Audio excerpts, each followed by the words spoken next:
इस लेक्चर में हम इलेक्टोरल बॉन्ड्स के बारे में डिटेल से स्टडी करेंगे। ये क्या होता है और अभी रिसेंटली न्यूज़ में क्यों है।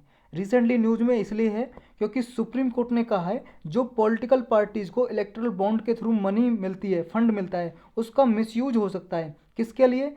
टेरर फंडिंग के लिए, मतलब आतंकवादी गतिविधियों को प्रमोट करने के लिए। दूसरा वायलेंट प्रोटेस्ट के लिए, जो अहिंसा होती है जी, झगड़ा, रियोट्स वगैरह होते हैं, वो विद्रोह के लिए ये यूज हो सकता है। सुप्रीम कोर्ट ने ये भी कहा है, गवर्नमेंट से कहा है कि कोई ऐसा मैकेनिज्म होना चाहिए जो कंट्रोल कर सके over how this donation are used by political parties. कि ऐसा मैकेनिज्म होना चाहिए कि गवर्नमेंट जो है वो पता लगा सके ये पॉलिटिकल पार्टीज कहाँ कहाँ अपना डोनेशन यूज कर रही हैं। जैसे जी कोई भी बंदा क्या है, डोनेट कर सकता है, दान दे सकता है पॉलिटिकल पार्टीज को इलेक्शन लड़ने के लिए। इनके पास फंडिंग आती है डोनेशन से। तो ये पैसा जो मनी है जी आता है इनके पास, ये कहाँ कहाँ पे यूज हो सकता है पॉलिटिकल पार्टी से ये कंट्रोल किया जा सके, मैनेज किया जा सके, ऐसा सुप्रीम कोर्ट ने कहा है, ऐसा सिस्टम होना चाहिए। अब इलेक्ट्रल बॉन्ड के बारे में थोड़ा डिटेल से पढ़ते हैं, फिर इसके बारे में आर्गूमेंट पढ़ेंगे जी। मतलब गवर्नमेंट ने क्या डिफेंस में कहा है और सुप्रीम कोर्ट ने क्या क्या और कहा है, क्या क्या इसमें मतलब लूप होल्स हैं, ये देखेंगे सारा। इलेक्ट्रल बॉन्ड क्या है जी? एक फाइनेंशियल इंस्ट्रूमेंट है for making donation to political parties. क्या जी? पॉलिटिकल पार्टीज को हम दान देने के लिए, डोनेट करने के लिए, कोई भी आदमी, आप भी कर सकते हो, मैं, कोई भी कर सकता है, कंपनी कर सकती है, कोई पर्सन कर सकता है, जॉइंटली कोई दो आदमी मिलकर कर सकते हैं, कोई भी पॉलिटिकल पार्टी को डोनेट कर सकते हैं। एक बॉन्ड खरीदना होता है जी एसबीआई से। ये आप 1000 के मल्टीपल में, 10,000, 1 लाख, 10 लाख, 1 करोड़ का मैक्सिमम कोई लिमिट नहीं है जी इसका, कितना भी खरीद सकते हो आप। 1000 का होना चाहिए। पहले क्या था, इलेक्ट्रल बॉन्ड आने से पहले क्या था कि आप मान लो कैश जो प्राइस में मतलब डोनेट कर सकते हो, 20,000 की लिमिट थी, लेकिन इसको घटा के 2000 कर दिया जी। अगर आप अब कैश में मान लो डोनेट करना चाहते हो, किसी पार्टी को कैश देना चाहते हो, मान लो पैसे दे गए आप, तो 2000 कर सकते हो, लेकिन उससे ज़्यादा आपको देना तो आप चेक में दोगे या फिर ड्राफ्ट कटाओगे जी, डिजिटली पेमेंट करोगे, आप कैश में नहीं दोगे। ये इसलिए लाया गया डिजिटली, ताकि ब्लैक मनी को रोका जा सके। कोई क्या होता है, कंपनी वगैरह किसी के पास इलीगल एक्टिविटीज़ से मनी है या टैक्स नहीं भरा, उसकी मनी बच गई, तो उसे क्या पॉलिटिकल पार्टीज़ को दे देती थी। पॉलिटिकल पार्टी उसके लिए आए ताकि कंपनीज वगैरह को फ़ायदा हो, उसके रिगार्डिंग लॉ कानून बनाती थी ताकि वो लॉ के हिसाब से काम भी करें, उनका फ़ायदा भी हो जाए। तो इस चीज़ को रोकने के लिए क्या है, इलेक्ट्रल बॉन्ड लाया गया कि आप क्या है, अगर 2000 से ज़्यादा कोई भी पॉलिटिकल पार्टीज़ को डोनेट करोगे तो आप किस में करोगे, चेक में नहीं कर, चेक में करोगे, मतलब चेक में करोगे या ड्राफ्ट से करोगे या फिर ऑनलाइन पेमेंट करोगे, डिजिटली करोगे। और इसके लिए क्या है जी, इलेक्ट्रल बॉन्ड लाया गया कि आप इलेक्ट्रल बॉन्ड के जरिए पॉलिटिकल पार्टीज को फंडिंग दोगे।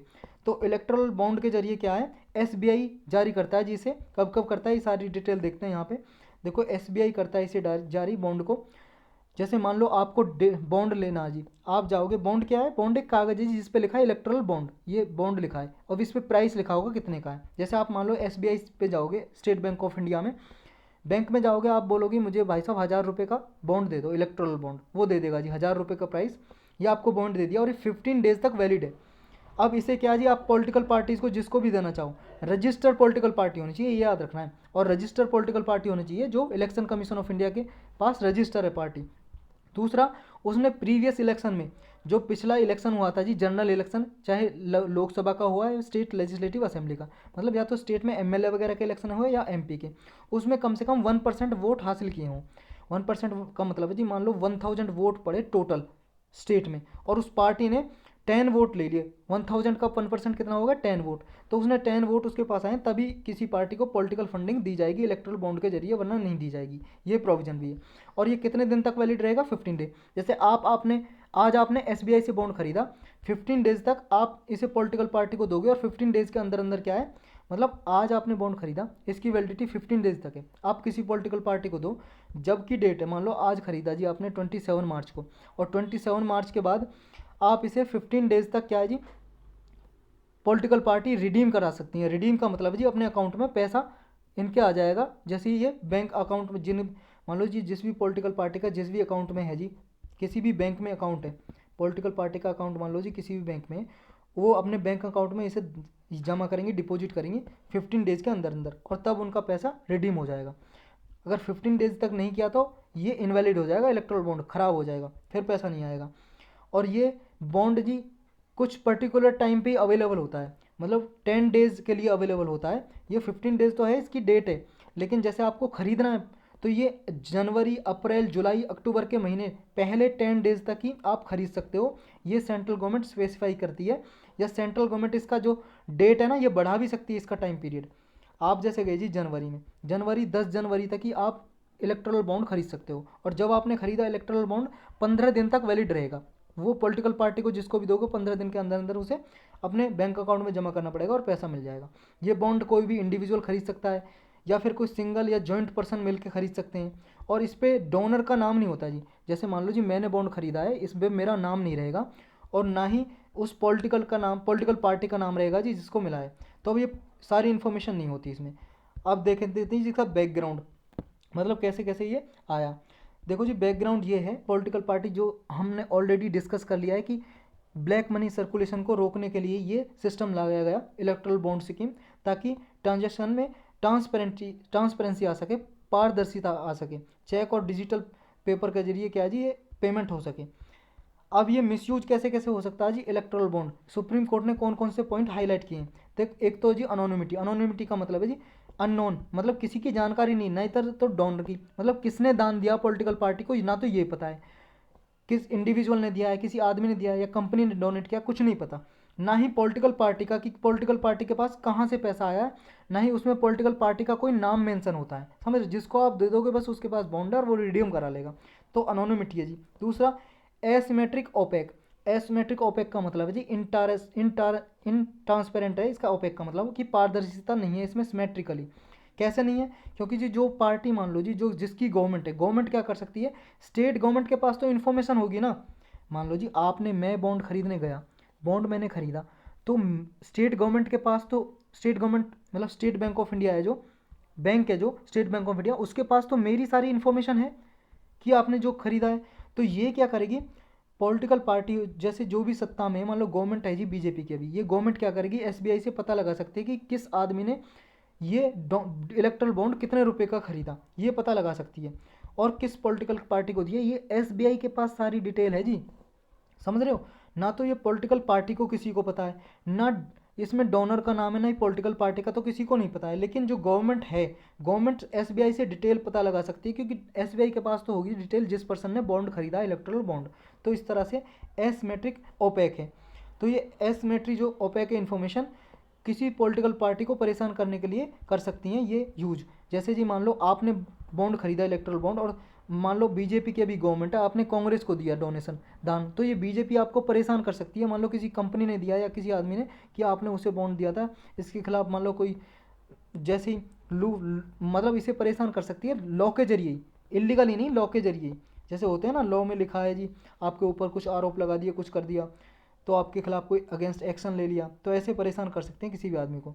ये channel of black money, black money का चैनल भी है जी इलेक्ट्रल बॉन्ड। कैसे, देखो इलेक्ट्रल बॉन्ड आने से पहले क्या था कि कोई भी कंपनी अगर डोनेट करना चाहती है तो वो अपने प्रीवियस 3 ईयर का जितना भी प्रॉफिट है उसका एवरेज, मतलब पिछले 3 सालों में जितने उसका प्रॉफिट हुआ है उसका एवरेज निकालेंगे।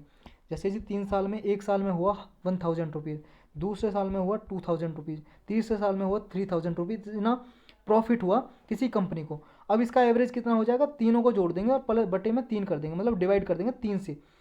1000 प्लस 2000 प्लस 3000 कितना होगा, 6000 डिवाइड बाई 3, एवरेज हो गया 2000। तो 2000 जितना प्रॉफिट हुआ है उसका 7.5% तक ही डोनेट कर सकती थी कोई भी कंपनी किसी पॉलिटिकल पार्टी को। लेकिन ये 75% की जो लिमिट थी ना, ये एलिमिनेट कर दी, हटा दी जब इलेक्ट्रल बॉन्ड आया। तो इसके एलिमिनेशन से क्या है जी, कोई भी कंपनी क्या है जी अपना कितना भी डोनेट कर सकती है, अपना मान लो कोई इलीगल पैसा है जी उसे कितना भी डोनेट कर सकती है। ये एलिमिनेशन की प्रोविज़न हटा दी गई है अभी।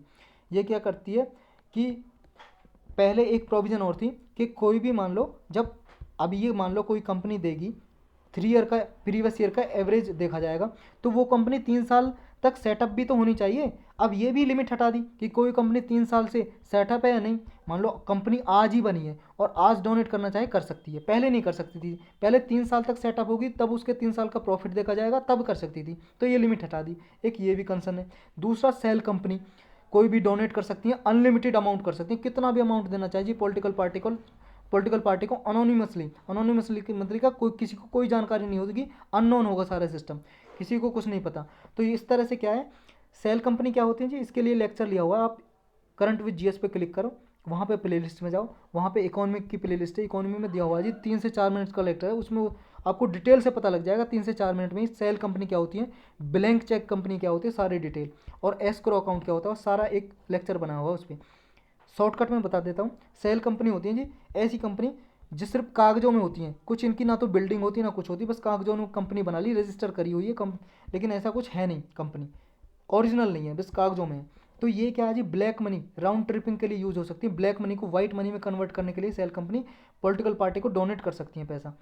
अब गवर्नमेंट क्या डिफेंस है जी, गवर्नमेंट अपने रक्षा में क्या बोल रही है अपने बिहाफ में, गवर्नमेंट ने कहा है जी कंडीशन फॉर इलेक्टोरल बॉन्ड, ये कहा है कि इस इलेक्टोरल बॉन्ड मान लो कोई खरीदना चाहता है और किसी पॉलिटिकल पार्टी को डोनेट करना चाहता है, तो इलेक्टोरल बॉन्ड्स को से पैसा लेने के लिए कंडीशन है कि आरपी एक्ट में ये प्रोविजन है, रिप्रेजेंटेशन ऑफ पीपल एक्ट 1951 का ये एक्ट कहता है कि कोई भी पार्टी डोनेट कर सकती है, मतलब कोई भी पार्टी डोनेशन रिसीव कर सकती है, ले सकती है इलेक्टोरल बॉन्ड के जरिए, लेकिन उसके पास 1% वोट्स होने चाहिए जी। मतलब कि जब इलेक्शन हुआ था, ऑलरेडी हम डिस्कस कर चुके हैं, उसी को मिलेगा जिसने 1% वोट उसे हासिल हुई हैं, समझ रहे हो, जिसने 1% वोट अचीव किए हैं जनरल इलेक्शन में, चाहे एमएलए के हों चाहे एमपी के हों, तभी कोई पॉलिटिकल पार्टी डोनेशन रिसीव कर सकती है। तो एक तो ये कहा है गवर्नमेंट ने अपने डिफेंस में। दूसरा, to take a menace of black money, black money को रोकने के लिए, क्योंकि इसमें क्या है जी, only white money is involve in bond, bond में केवल वाइट मनी ही दी जा सकती है, जो कि चेक और डिमांड के जरिए दी जा सकती है, ऑनलाइन के जरिए।